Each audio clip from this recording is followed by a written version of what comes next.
Öncelikle videoyu izlediğiniz için teşekkür ederim.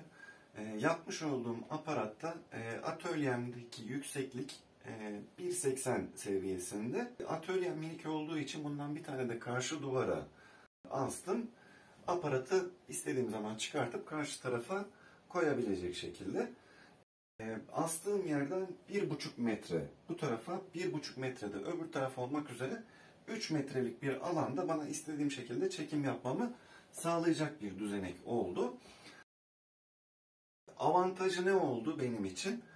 Öncelikle tripodtan kurtulmuş oldum.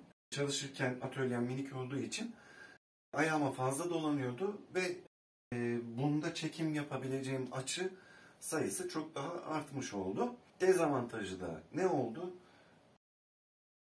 Kamera ayarını, yani kolların ayarını yaptıktan sonra çekime başlamadan önce şöyle bir salınım var arkadaşlar.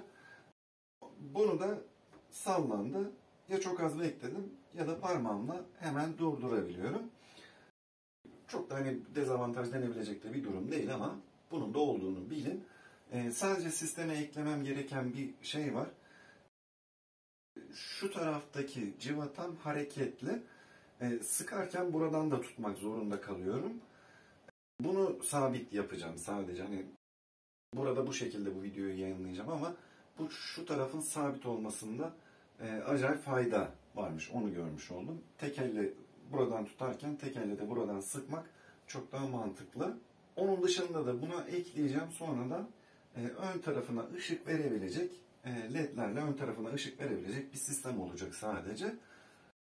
Kullanımının gayet iyi olacağını düşünüyorum. Beğenmeniz ve kanala abone olmanız dileğiyle başka bir videoda görüşmek üzere. Hoşça kalın.